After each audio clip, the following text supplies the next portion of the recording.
Welcome to this skill builder session on linear regression. We'll look at when we can use linear regression, we'll cover both simple and multiple regression, and we'll learn the basic workings involved in each of these. Linear regression is used to model the relationship between a dependent variable and one or more independent variables.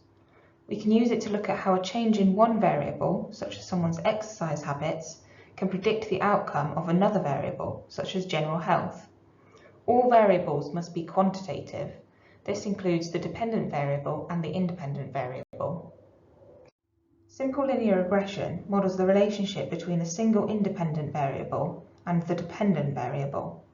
Some typical examples of situations of when we could use simple linear regression include testing if study time affects grades, where hours of study time is the independent variable and average grade is the dependent variable, or testing if exercise affects blood pressure, where hours of exercise is the IV and blood pressure is the DV. Linear regression is a type of straight line prediction model. Based on our observations from the data that we've collected, we can draw a prediction line that would enable us to predict the value of a new or unseen observation. For example, if we know how long a student has studied for, we could use that to predict their grade. We're asking the question, as an independent variable changes, what happens to the dependent variable? In other words, as an independent variable goes up and down, does the dependent variable go up or down, or how does it change? They could either move in the same direction or the opposite direction. In this example, as a study time increases, average grade also increases, so this is a positive relationship.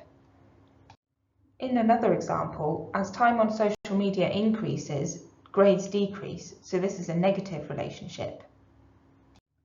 In a regression, we attempt to find the best model fit. A line of best fit is drawn which averages out the variation in observations, and this is what we use to predict the values of a dependent variable. The aim is to minimize the difference between the estimated value and the actual value, so we're minimizing our errors and making them as small as possible. To explain the basics of these workings, y is the predicted value of the dependent variable for any given value of the independent variable x. In other words, the predicted grade for a given amount of study time. b0 is the intercept, which is the predicted value of y when x is 0. So that's a student's predicted grade if they didn't spend any time studying at all. b1 multiplied by x is the regression coefficient, or how much we expect y to change as x increases, also known as the slope of the line. Notice that in this case, our slope, b1, is positive, so the formula is plus b1. If the relationship were negative, our slope would be negative, and so our formula would be minus b1. E, or error, is to do with the differences between the estimated values and our actual observed values, so how far our observations are from this line of what we predict. When the errors are smaller, the prediction will be more accurate because the regression line will fit the data better. We've just covered simple linear regression, which models the relationship between two variables.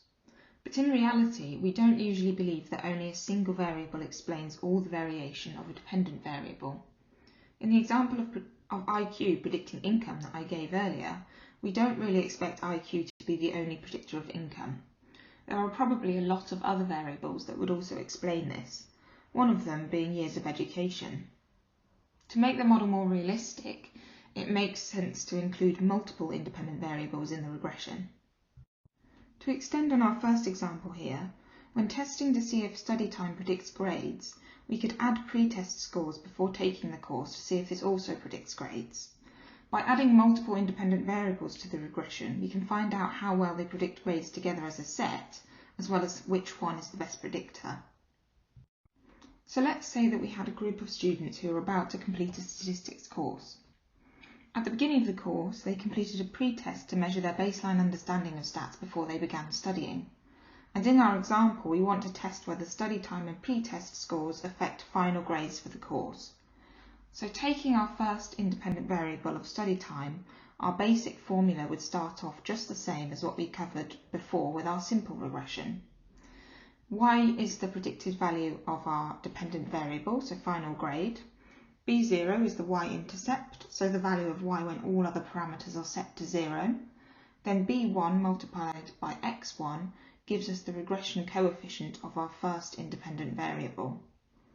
To add other independent variables to our equation, making it a multiple linear regression, we add our second independent variable of pretest score, with b2 multiplied by x2 giving us the regression coefficient of our second independent variable.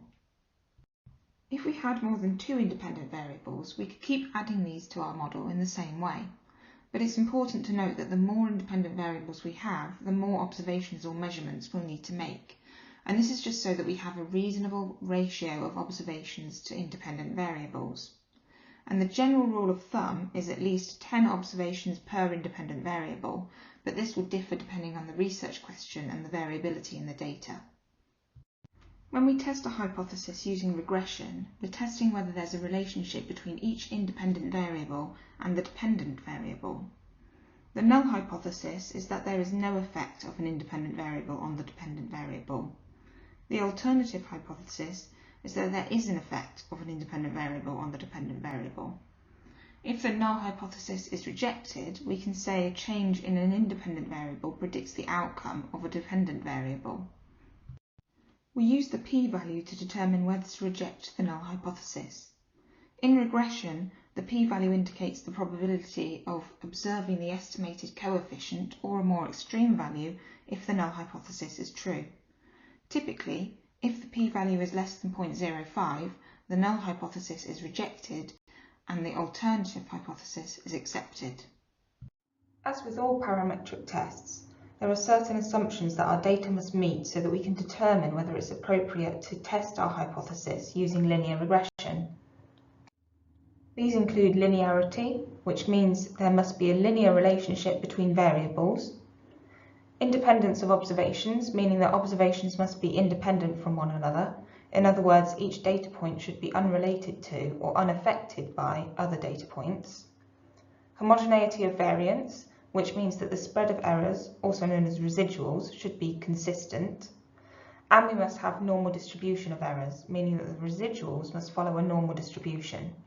Another Stats Skill Builders covers normal distribution if you'd like to learn more about this. An additional assumption for multiple linear regression is that there should be no multicollinearity, meaning that independent variables should not be highly correlated with each other.